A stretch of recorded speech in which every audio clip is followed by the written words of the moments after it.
घेतलेली आहे. त्यामुळे कवी संजय चौधरी यांचं नाव निघालं आणि फेसबुकवर फोनच्या माध्यमातून असणारा आमचा संपर्क बावडेकर सर आणि धर्मवीर पाटील यांच्या लक्षात आला आणि त्यांनी सांगितलं, मॅडम तुम्हीच आमच्यापेक्षा जास्त ओळखता तर तुम्हीच का नाही ओळख करून देत. तर त्या निमित्ताने सरांची ओळख करून देण्या एवढी मोठी अनुभवानं आणि लिखाणानं मी नाही, पण माझ्या परीनं मी हा प्रयत्न करत आहे. जाणीव नेटिवेचा झगडा शहाणीव बनवून शब्दांच्या माध्यमातून कागदावर उतरतो, ती असते कविता. कविता म्हणजे कवीचा आत्मसाक्षात्कार असतो. जाणीव, नेणीव आणि शहाणीव यांचा त्रिवेणी संगम म्हणजे कवी संजय चौधरी,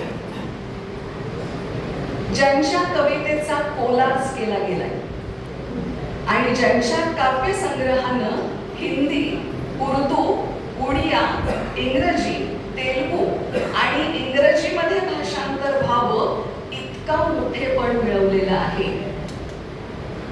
त्यांच्या या काव्यसंग्रहांचे अनुवाद झालेले पाहताना कधी काळी त्यांनी विद्युत अभियांत्रिकीमधली पदविका प्राप्त केलेली होती हे मला सुद्धा खरं वाटत नाही. खरं तर मराठी विषयात त्यांचं पदव्युत्तर शिक्षण झालंय आणि सेट म्हणजे स्टेट एलिजिबिलिटी टेस्टमध्ये त्यांनी यशस्वीपणे त्याच्यामध्ये प्रावीण्य मिळवलेलं आहे आणि म्हणूनच जळगावच्या महिला महाविद्यालयामध्ये प्राध्यापक म्हणून त्यांनी काही वर्ष काम केलेलं दिसतं. Crompton Greaves limited Ambad Nashik इथं ते सध्या नोकरी करतात. महाराष्ट्रातील सर्व जिल्हा परिषदांचे ISO सर्टिफिकेट साठीचे ट्रेनर म्हणून ते महाराष्ट्राला परिचित आहेत. Dhanvantari distribution private limited Satara या कंपनीमध्ये क्राऊन अँबॅसेडर म्हणूनही ते कार्यरत आहेत. माझं इवलं हस्ताक्षर, कविताच माझी कबर, आतल्या विस्तवाच्या कविता हे त्यांचे काव्यसंग्रह प्रकाशित आहेत. त्यांच्या काव्यसंग्रहांचा समावेश कवयित्री बहिणाबाई चौधरी उत्तर महाराष्ट्र विद्यापीठाच्या MA भाग 1 आणि भाग 2 यासाठी विद्यार्थ्यांच्या अभ्यासक्रमामध्ये समाविष्ट करण्यात आलाय. महाराष्ट्रातील अनेक नावाजलेल्या पुरस्कारांनी सरांना गौरवण्यात आलंय.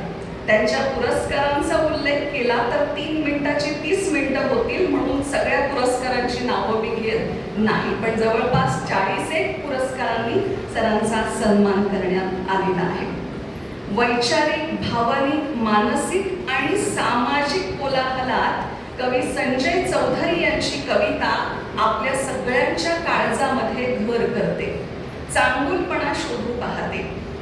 पण त्याचबरोबर घर म्हणजे ज्यातलं पाणी पार आटून गेलंय असं कोरडं घट्ट तळं, किंवा सगळ्यांचीच घरं हळूहळू येत आहेत बाजारात, प्रत्येकाच्या कमरेला लटकतोय एक अदृश्य प्राइस टॅग, असं वास्तवही त्यांच्या कवितेमध्ये आपल्या सगळ्यांना पाहायला मिळतं.